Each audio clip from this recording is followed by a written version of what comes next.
what you want, when you want it, where you want it. This is The Mesh. Let there be no doubt that the low and slow barbecue traditions of the Carolinas are best performed outdoors for the at-home pitmaster. Whether you've got a cinder block pit, a pull-behind trailer smoker, or more modern technology like one of those fancy pellet things, to do it right, you're going to be producing a lot of heat, a lot of smoke, and you're probably going to be doing it for a long time. Combine all those factors and you've got a cooking equation that belongs outside. Plus, it's just nice to be out of the house, especially as the weather starts to warm up around the springtime in the South. But what if you don't have the luxury of an outdoor kitchen or a carport parking spot for your Weber Smoky Mountain? Plenty of unfortunate people live in this world, and they may not have a patio space to prepare their barbecue delights. It's true. Some people are limited to preparing their favorite barbecue inside. If you're one of those folks in an apartment, or heaven forbid, you don't have an outdoor smoker or even a place to get outside, this episode of the Low and Slow Barbecue Show is for you. I'm your host, Chigger Willard, and I'm excited to have a culinary enthusiast who has spent his fair share of time cooking up creations within the apartment confines. We're going to find out how he produces low and slow barbecue inside an oven, heaven forbid. And because he's familiar in the world of college sports media, chances are he knows a thing or two about where you can find the best barbecue on game days around this great land. In this episode, our indoor barbecue oven master will tell us all about his favorite oven-cooked barbecue recipe. We'll open up our Barbecue 101 and get tips every indoor barbecue needs to know. Our guest is going to give us some inside scoop, his secrets to great barbecue and finding it. And finally, we'll speed up the low and slow and get our guest's take on the best Carolina barbecue and all his other favorites in the barbecue showdown. Before we meet our guest, special thanks to our sponsor, Hickory Greenway Harvest, building raised bed gardens to fight hunger and feed a need for greater awareness about agriculture and sustainability in North Carolina's Hickory Metro. It's almost planting season. Go find out how to volunteer or donate at hickorygreenwayharvest.org. And remember, to get the complete lowdown from the Low and Slow Barbecue Show, be sure to visit us online, lowslowbbqshow.com. That's where you'll find the Low and Slow blog. It's filled with recipes from this podcast, as well as your barbecue stories, ideas, and more advice for the Low and Slow barbecue. You'll also get a recipe and tips from today's guest, who we're going to meet right now. I'm excited to welcome Ryan Nanni to the podcast. Ryan is the former managing editor of Secret Base. He's 1/4 of the Shutdown Fullcast, the only college football podcast. And he used to be a respectable lawyer. That's before he abandoned the law for the internet. So welcome to the podcast, Ryan. Thank you for having me. Yeah, we're glad to have you. And outside that quick biography, tell us a little more about yourself. Where are you and where are you from? So I grew up in Florida. I went to the University of Florida, then I ended up moving to New York, where I lived for, 14 years, something like that. A long time. I'm guessing all time inside, right? Yeah. That is correct. And recently, well, I say recently, it's been over 3 years now, moved to Nashville, Tennessee, where my wife is from, and have been here ever since. And so you finally landed in a place where they know something about barbecue. Correct. Yeah, versus Florida and New York, where Florida is, Florida. I don't, nobody's ever asked me, hey, what are the barbecue spots I should hit up in Tampa? That's not a thing that comes up.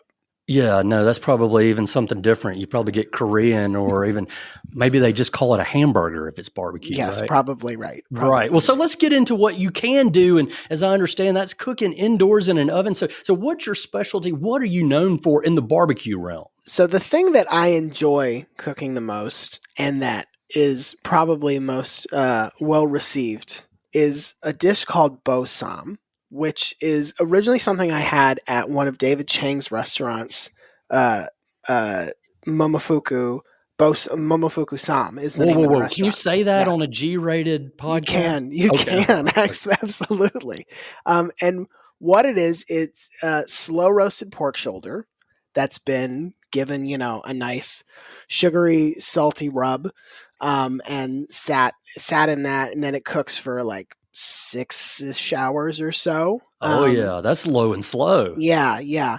And at the end, you put a brown sugar rub on top of it that's just a little bit salty. It's mostly brown sugar. And you crank your oven up to 500. Oh, yeah. And you get that like nice, crispy, caramelized crust on it.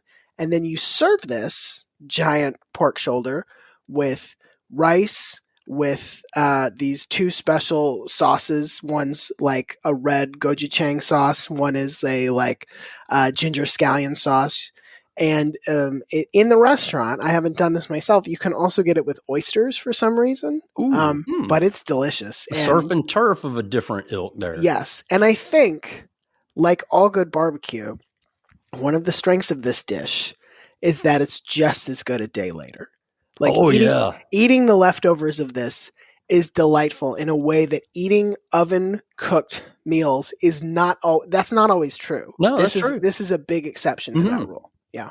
Yeah, so the flavors blend together a little bit like you've done it in the crock pot, like a chili might do or something else like that. Yes, yes. And it much like good barbecue, the goal here is to get something that is super tender, that you're basically just like ripping off of the bone and enjoying, and every bite is supposed to be really juicy, really flavorful. Like and the nice thing about this, when you order it at the restaurant, you have to, it's one of those that you can't just show up and say like, oh, give me that. You have to tell them multiple days ahead of time. Oh, you got to place an order in advance. Yes. Oh. And when you do that, I don't know if this is a requirement or not, but they say like, we recommend you have at least 6 people to eat this. You're better off with 8 or 10. It's a lot of food. Yeah, it's a lot of food. So the nice thing about doing this at home is that it's a really good and really useful dinner party or like lunch party centerpiece, because when you live in a New York apartment and have a New York kitchen, spoiler, they suck. Very small too, right? Very small. You have to be thinking about like, okay, well, what can I make work? How can I sort of do this? And because this is the one thing that goes in the oven, then you're making your rice on the stove, you're making your sauces just in bowls, whatever. It's very easy to sort of make this all happen without being stuck in that situation where you're like, I have no room for any of this stuff. I don't have any way to sort of like make all this work. As long as you have room in the fridge for your Dutch oven that's got your pork shoulder in it, you're good to go. Right. Okay. So you talked a little bit about when you prepare it, when you've got a big crowd of people, maybe for a party, you know, you're going to let folks know in advance. You may not have a lot of room in your kitchen, but enough room to host 6 to 10 people for a barbecue feast. Yes. Yes. So then why is this your particular specialty? I mean, there's thousands of things you can cook in the oven. I'm sure you've had plenty at other Asian restaurants. So why is this your deal? It's really good, and it is not a thing that most people have had. Like most people have had roast chicken, or they have had ribs baked in some, cooked in some form or fashion. This is such a specific sort of like formulation, and it has, because it's got the sugar element to it, it's this really interesting blend of salty and sweet. It's got the nice crust on it that you get when you crank that oven all the way up at the end. Like it just checks a lot of boxes. And I think it's a memorable dish is the best way to put it. Like if you serve this, most people are going to say, I've never tried this before, but it smells great and it tastes great, and I would like to know more. And that to me is what makes it special. Yeah, definitely. Okay, so let's get a little bit more into the meat and the specifics of it. So, you're feeding a lot of people. I'm implying or gathering that this is going to be a pretty good sized chunk of meat. So what is the ideal cut and size and weight of this, this pork shoulder that you like to use? So I believe the recipe says it should be like 8 to 10 pounds of bone-in pork butt. Okay. Is what you're looking for. So that can be tricky because, again, if you live in New York, that's not always an easy thing to find. You do sort of learn as you go, like where you can, the grocery stores that'll have this, or the butchers that may carry it, or something like that.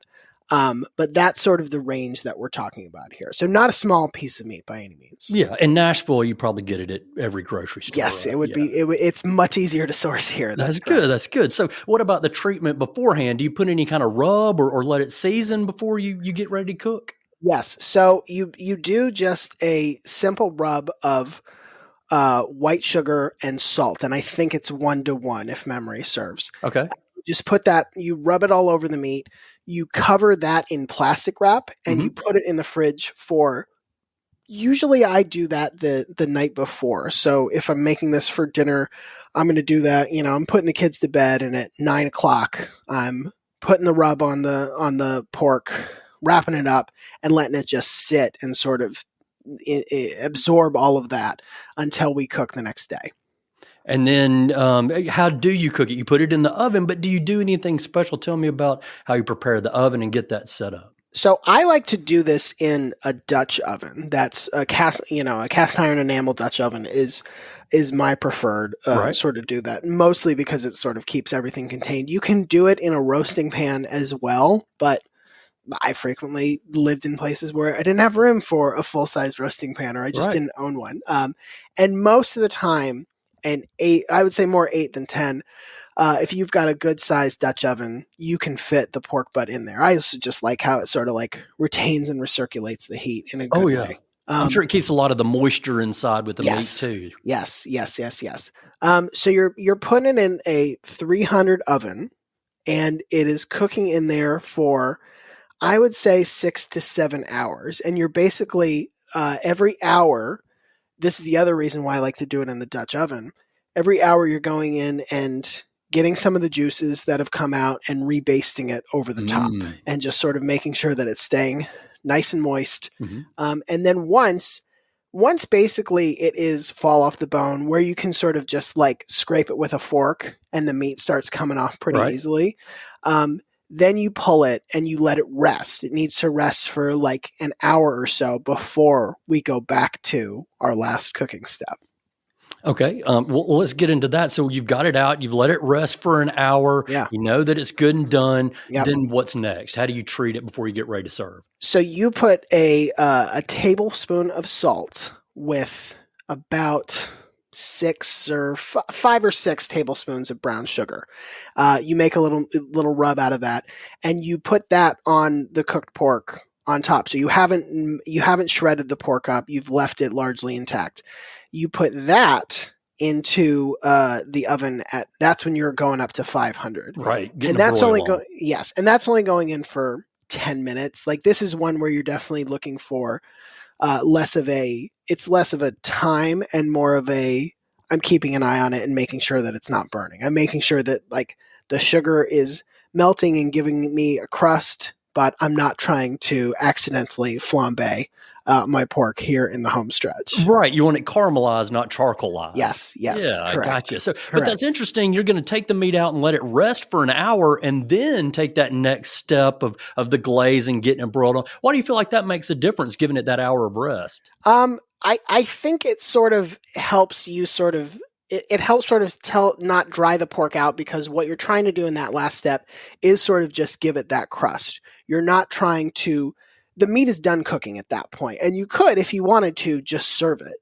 Like, there's nothing we're doing in this last step that is really essential to breaking down the pork shoulder anymore.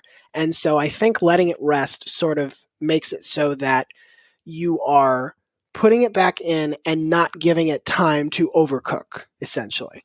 Okay, I gotcha. And again, that last step does make it a little bit special, right? It makes it more than just your average pork butt. It's made it Ryan special. That's correct. Recipe, That's correct. Right? Yes. So, yes. You mentioned you like to serve it up with rice. What other kinds of things do you do to get it served? Do you break it down for your guests, or you just throw it out there on a plate and let them dig in? I usually break it. I'll usually break it down at least part way. Like, I want people to sort of be able to get to it pretty easily, but I also know that like it's very satisfying to take a piece of meat that's been cooked really well and sort of tear at it yourself with a couple of forks or whatever you've got handy.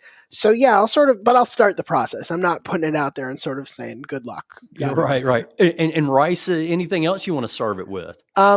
This is one way I really like to serve this is you can kind of make lettuce cups you take like Boston bib lettuce, something else that you will kind of like hold it as a little bit of a bowl. Yeah. You put some rice in that, you put some pork in that, you put some sauce on top of it, and then it's just like a really tasty bite that you've got right there. Like I find that's like that's how they served in the restaurant. I think that translates really well. And then you sort of get like a mix of the softness of the rice, the crispness of the lettuce. The lettuce is cool compared to the pork, which is a little bit hot. Like it's a good mixture that you've got going on there. And you get to lie and say like, oh, I've had some vegetables today. Yeah, definitely. It's a little bit like a spring roll or a lettuce taco. Like that's right. It's the vegetarian's taco with meat. With tons of pork on top of it. Okay, you served it up. What is the beverage of choice you want to have with your taco? Gosh, this is a good one. I would say like a really good Thai beer is probably what I'm going with here. Okay. Singha is one that That's I really enjoy. But I think any sort of like, there are a lot of good Japanese beers you could sort of go with like that. I think you want something that is light and refreshing because what you are eating is going to be fairly heavy. Mm-hmm. And so I don't think you're like, oh, I'm going to pair this with a stout. I'm going to pair this with like a heavy ale of some sort. You want something that is just going to be real crisp and real light to just help you keep going rather than supplement the meal. I would say. So natural light. You know what? I wouldn't turn it down. Yeah, that's a nice light beverage to go along with it. It's a good opportunity for us to take a quick break. Coming up, we've got Barbecue 101. We're going to talk about the bond of college sports and barbecue during secret time with our guest. Ryan's going to share his family jewels, and we'll have the low and slow barbecue showdown. Stay tuned after the break. Hey everybody, John Reep here, and I'm with Lauren Weaver of the Hickory Smokehouse, and we have partnered up and we have come up with what we think is the best barbecue sauce in the world.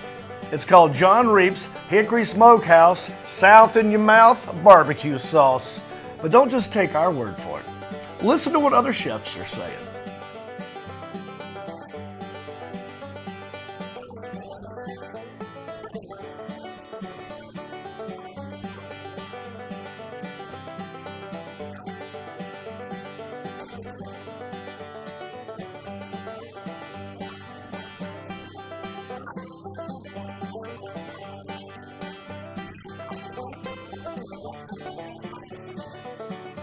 So this holiday season, reap the benefits, sop it up, let your taste buds rise again, and put a little South in your mouth.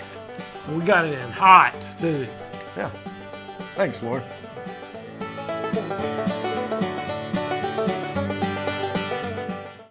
Welcome back to the Low and Slow Barbecue Show with our guest today, Ryan Nanny. He's one quarter of the Shutdown Fullcast, the only college football podcast. I'm Chigger Willard, and we're getting ready to step into Barbecue 101. Ryan, this is where our guests usually provide some instructions to our audience. So let's talk a little bit about learning in the kitchen and some tips that folks need to know if they're cooking there. What is one tip or one-of-a-kind practice that is simple that every barbecuer should try to follow if they're cooking it up in their kitchen?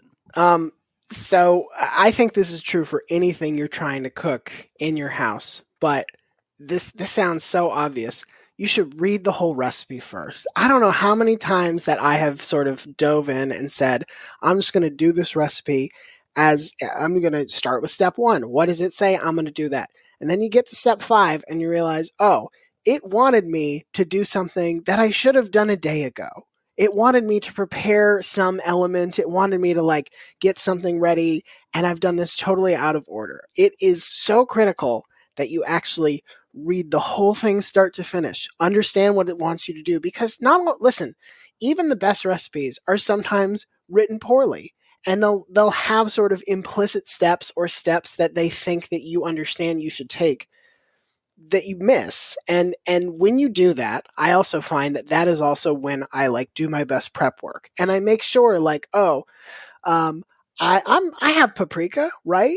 Well, now I actually go check because there is nothing more frustrating than being in the middle of cooking something and finding out like, oh, this thing I was sure I had, turns out I don't have it. Great. Now I got to figure out how to pivot. Like, do the prep work you do where you are not actually touching any food, where you're just looking and confirming, makes the whole experience so much smoother. I can't even tell you how many times I've saved myself from ruin by actually reading what I was supposed to do ahead of time. Yeah, that's tremendous guidance. A lot of times you could get it cooking and then realize, holy cow, I'm supposed to make a marinade that I was supposed to put on there and let it season overnight. So that's great information there. So once you're in there cooking and you've read the whole recipe, what do you feel like is one tool that you have to have while you're cooking in the kitchen? One tool, I don't know if you have to have it, but I really enjoy having it, is the ThermoWorks thermometer gun. It's a little laser gun thing that basically you can point at any surface. And listen, this is, if you want to see, like, if you have a drafty window or door sill as well, it's pretty fun to use it for that as well. But being able to use this, point the laser at something, and know what temperature it is without having to touch it, without having to resort to, like, I'm going to sprinkle some water on this pan and see what it does. Like, getting that kind of real precise information, A, is really useful, but B, it's also fun because you get to shoot a laser gun while you're cooking. Right. And if you've got a cat or a dog, they can. Yes, you can totally mess with them. Yes. Very interesting, fun for them. Well, when you use that, are you getting just the external temperature, or you feel confident about the inside of the meat? So I've cooked a piece of chicken and I spray my cannon or shoot my gun at it and I get the outside and it's hot, but inside. So that's a good point. I'm not using it for internal temperatures. I am using a probe thermometer for that. But, for example, if we're talking about in the kitchen still, so often, and I think this probably applies to lots of, maybe not barbecue techniques, but grilling techniques, where it sort of says, you'll get the instruction that says, like, turn this to medium or turn this to medium high. Yeah, what does that mean? Right. And it's like, well, on my stove, that might do one thing. On your stove, that might do something else. And just being able to have a sense of, like, how hot is this thing? And what does that actually mean? And how can I see, like, what that will or won't do? Am I about to put something on here that A, is going to burn because it's not cooking fast enough, or B, is going to cause a bunch of smoke in my kitchen because it's way too hot? Like, getting better information, I think, is the useful thing. But I agree, it is much more for surface temperature, not internal temperature at all. Right. So, but I mean, if your pork's falling off the bone with a twist of the fork, it's probably done. Chicken's another ballpark, salmonella and all that. We won't worry about that. You talked about some of the indoor cooking equipment that you use, that Dutch oven. Yeah. What is your preference for the Dutch oven? Why does it work so well? And do you have one that you like to use over another? I mean, they're all kind of the same, right? Yeah. So that's the main thing, is, like, I have fallen into the, like, oh, let's buy a Le Creuset trap. And they're good. They're great Dutch ovens. You don't need to spend that much money on them. Okay. Like, you can get the off-brand version of a Dutch oven and it will do you right. I think, to me, what I really look for is something that's a good size, because you can get them as small as, I think, 2 quarts, and I think I've seen them as big as 11 quarts. Like, they sort of run the gamut. To me, that, like, 5 to 7 quart range is really good. And what I like about them is that, in a way that a stock pot or a pan doesn't, when you use the cast iron enamel Dutch oven, you really do get, like, a uniformity of heat with whatever you're cooking. If you're going to make, like, soup or stew or something in it, you're still going to want to stir it and make sure that the bottom's not clumping up or whatever. But, like, I find it gives things a more well-rounded flavor, and it feels like it's all sort of been cooked jointly, and you don't get that thing where you're like, well, the top sort of did this and the middle did this. Like, I enjoy that. I also think they're really, like, if you take good care of them, it's something you can just bring to the table right away and be like, we're eating out of this. It looks nice. Right. It's not, some dinged up stock pot that I have in my kitchen. Like, this can also be your serving dish. And I love any solution where I have less dishes to do at the end of the day. Definitely. If you're inside an apartment, you want less mess, less dishes to deal with. So again, you're looking for one that's big enough to hold your meat, but not so big that you can't get it in your oven. And not all ovens are, wide and spacious like you have in the South. Correct. Right? Yeah. Small thing to get into. All right. So unlike the National Football League, Ryan, I'm going to go off script a little bit as we head into the family jewels. And I'm hoping that you can share some insight into some of the best college football places that you've found barbecue. So Ryan, of all the college football towns you visited, and as the participant in the only college football podcast, I feel like you've probably been to a few. Where have you found the best barbecue? I mean, of the college football towns specifically, I have a hard time not going with Austin for this question. Like, however you feel about the Texas Longhorns and their football team, Right. That's up to you. Irrelevant. The barbecue culture in Austin and sort of the like drivable places adjacent to Austin is legit. I understand at this point it's probably like pretty overexposed, and I don't know if you want to wait 5 hours in line to go eat at Franklin Barbecue or something like Right. that. But like once you get through the door, it is a truly wonderful experience. Dallas is the same way, I would say. Like I think Texas barbecue does live up to the hype, such that if you want to go, if you're like, I've never tried this, I want to see what it's about, I think you're very unlikely to be disappointed. Yeah, definitely. My sisters in the Dallas area have been there and enjoyed quite a bit of barbecue. Can totally understand where that opinion comes from. My challenge is that by and large in Texas, you're going to get beef or you're going to get sausage, and it's probably going to be smoked on a fence post. So how do you pair that with, good old Carolina pork? You're not going to go there and have a pork sandwich, you're right? right. You're right. It is a very different experience. And I think what I guess what I like about Texas barbecue is that it feels like, because it is so pork and sausage heavy, so beef and sausage heavy, it feels like a sometimes food.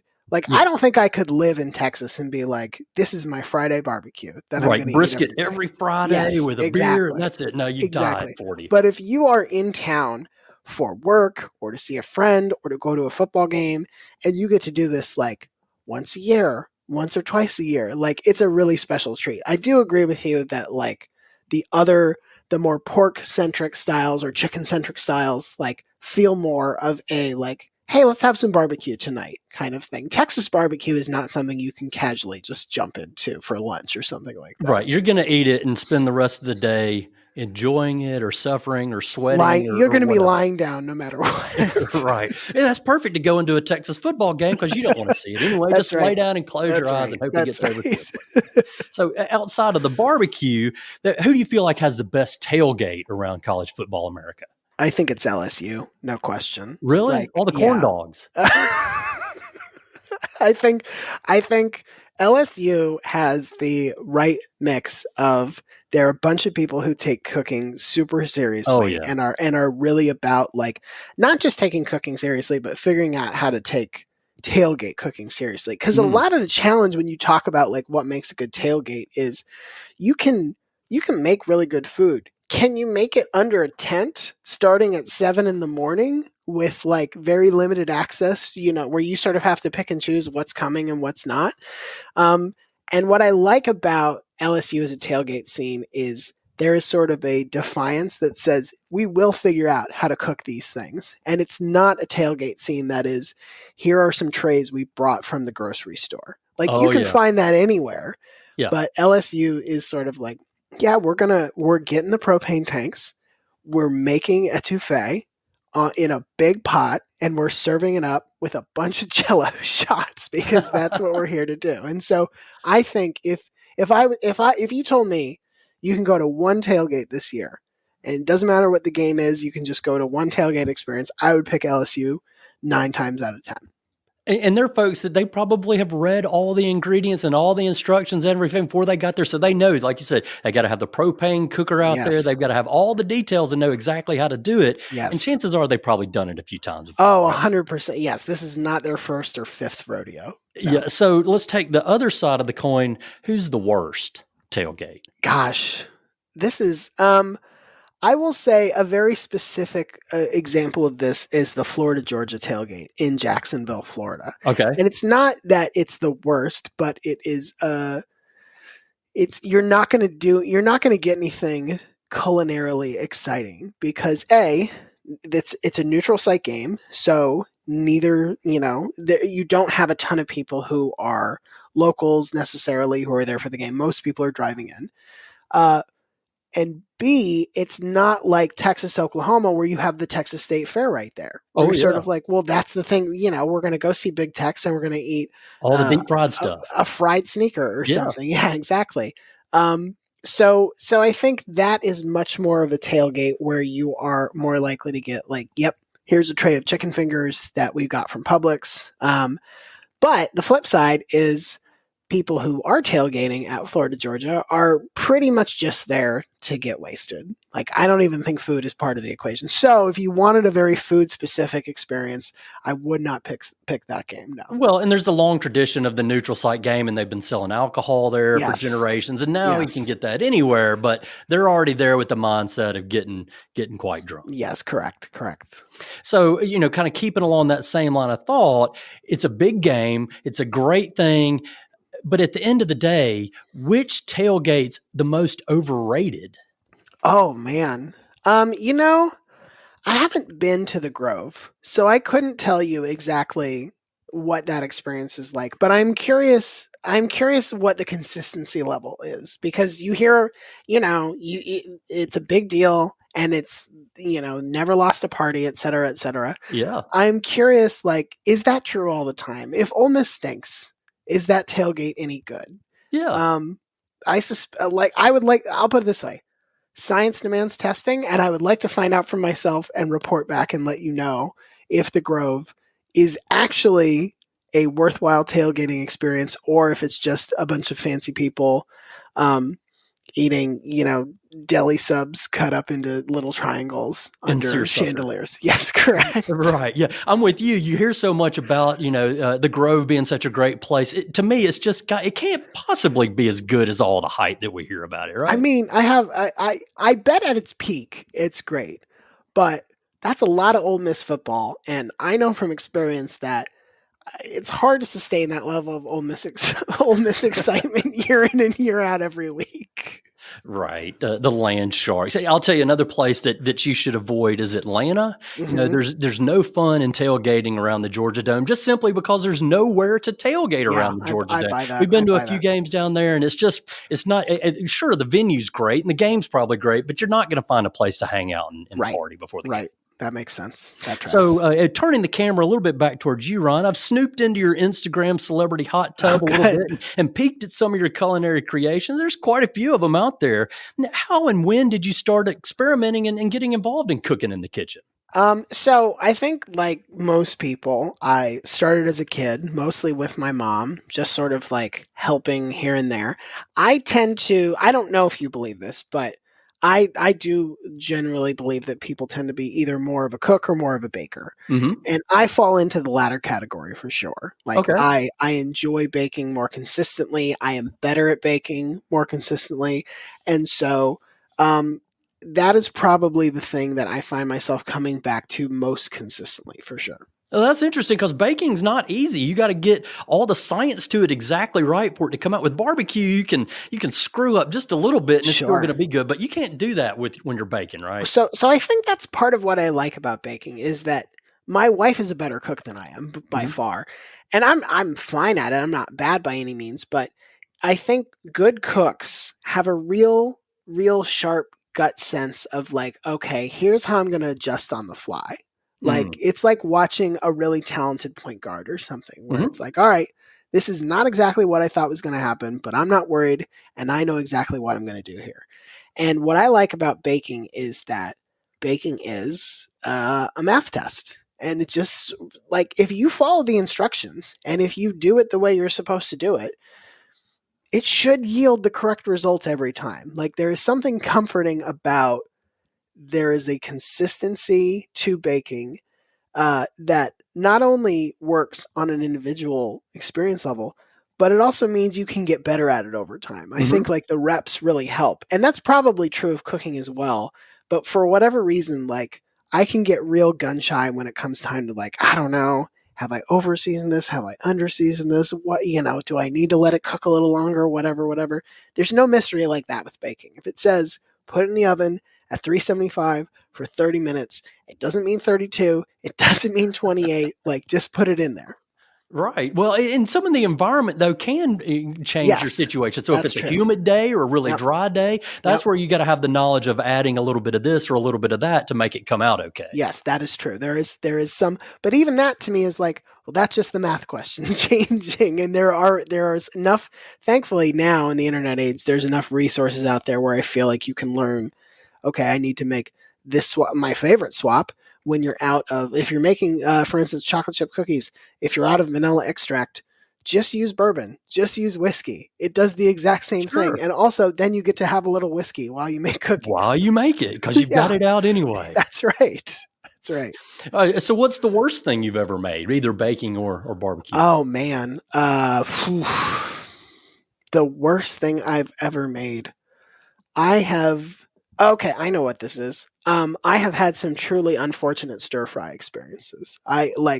There's something about getting the heat level just right where you're sort of like getting the rice nice and toasty and not burning it. Like, I have a real hard time. There have been several batches of stir fry that I have just tossed out and said, like, this is a pizza night. This is not going to happen for us tonight. I don't know why that is the most vexing thing for me, but it is truly distressing sometimes. Cool enough. Steer clear of the stir fry at the nanny Yeah. household, Yes. unless his wife's made it, probably, right? Correct. Well, taking it back to barbecue, what do you feel like is outside of what you found at Austin or in Texas, what is the ideal barbecue experience to you? Gosh, are we talking at a restaurant or at somebody's house? What do you prefer to have? Yeah. And it could be either one of those things. I think really good pulled pork is just the most satisfying experience. Like, I know it's not the fanciest thing in the world. I know it's not the most, daring thing in the world. But when you have like just a really good batch of pulled pork with, I really like greens as a side. I think those are awesome. It helps you choke them down a little bit, right? You got good That's meat, right. choke down the greens. That's right. I am a sucker for good mac and cheese as a side as well. I know calling that a vegetable is like one of the most delightful Southern colloquialisms that we have. And then beyond, I think the only other thing I would add to that is like burnt ends are probably the thing that have the most interesting floor and ceiling. Mm-hmm. Like, if I've had some that are sort of like, yeah, I wish I had just passed on that. But when you get really, really good burnt ends, oh man, that's tremendous. Yeah, it can be a life changer. Yes, That's what got me into barbecue. Wow, Yeah. how these burnt ends come out. How do you do that? Let's Right. do it again. Right. That's cool. So when you're looking whether you're cooking or you're barbecuing, where do you turn for advice? Oh gosh. I think there are a couple of culinary influencers, or whatever you want to call them. Kenji Lopez Alt, I think, does really interesting work. I rely on him a lot for pizza crust, for pizza dough, for one example, but he like is constantly experimenting and refining what he does.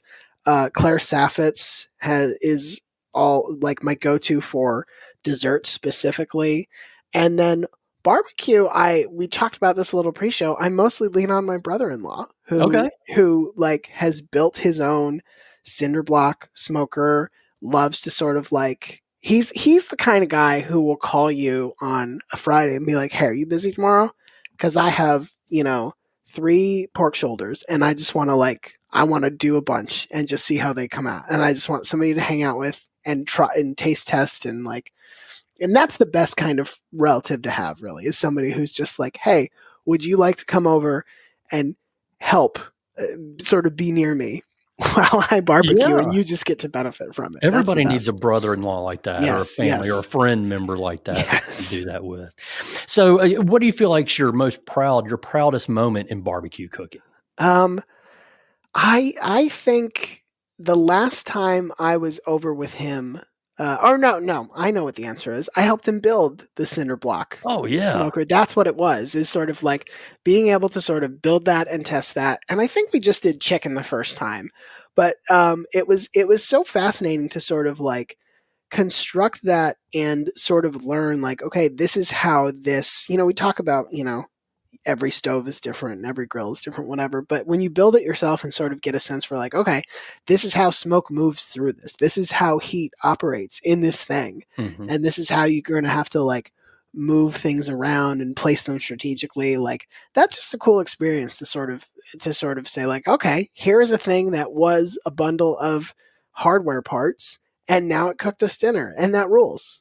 Yeah, and he's built it and he's intimately familiar with it. He knows where it cooks, different temperatures, different heats. So, if you don't have an outdoor area or you're confined to a kitchen indoors, at least find somebody else who's got Yes. a pit barbecue. Benefit or vicariously outdoor from them. cooking thing. Yes. Yeah, Yes. right on. So, well, let's take it into our quick hitters there, our low and slow barbecue showdown before we wrap it up. A reminder, audience, that I've got Ryan's recipes. We're going to be sharing it into the blog. Just be looking for it there at lowslowbbqshow.com. All the details there and some more information, you'll find it there. But now for the low and slow barbecue showdown, Ryan, best Carolina style barbecue, Eastern or Western? I think I go Western on this one. Fair enough. Ordinarily, we'd ask you gas, pellets, or charcoal, but for you, since you're confined to the sad indoors, do you prefer oven, crock pot, or air fryer? Oven at this point. Okay, oven, fair enough. So the best state for barbecue in these United States? I know I said Texas before, but North Carolina is delightful, so I'll go with North Carolina. Well, that's the right answer here on the Thank low you. and slow barbecue. I'm All trying to about read the Carolina room. barbecue. Yeah, that's right. Sure. That's right. So if you're choosing a barbecue, do you go pork, beef, or chicken? I think I go pork. Sauce, better with or without? Better on the side so that I can sort of live in both worlds and decide what I want to do. Gotcha. Taste a little, maybe have a Yeah. little dry. Do Yeah. you want that sauce to be sweet or spicy? I think I'd rather have it spicy. Good deal. So, and now the last and most important, as I asked this English degree holder and a graduate of law school, Ryan, is barbecue a verb or a noun? Wow. I'm going to say that barbecue is a verb because I like thinking of it as an active experience rather than something passive. And that, my friends, is the lowdown from the oven master and cook boss of the indoor barbecue kitchen. Thanks so much for joining us, Ryan. Thank you for having me. All right. You've been listening to the Low and Slow Barbecue Show on the Mesh.tv network of podcasts. Be sure to visit us online at lowslowbbqshow.com. You'll get recipes and notes from today's episode. Of course, you can also access other episodes in our podcast series. Look for other episodes featuring our backyard barbecue or our own tailgate experts. We've got a man cave celebrity smoker, and there's lots more out there. Plus, if you subscribe to the Low and Slow Barbecue podcast, we'll deliver every new episode directly to you. Special thanks to my guest from our Inside Indoor Cooker, Ryan Nanny. Thanks as well to Andrew Moose and the whole production team here at the Mesh.tv network of podcasts. Most especially, thank you for listening to the Low and Slow Barbecue Show. I'm Chigger Willard, reminding you that for the best barbecue and the best barbecue podcast, make it low and slow.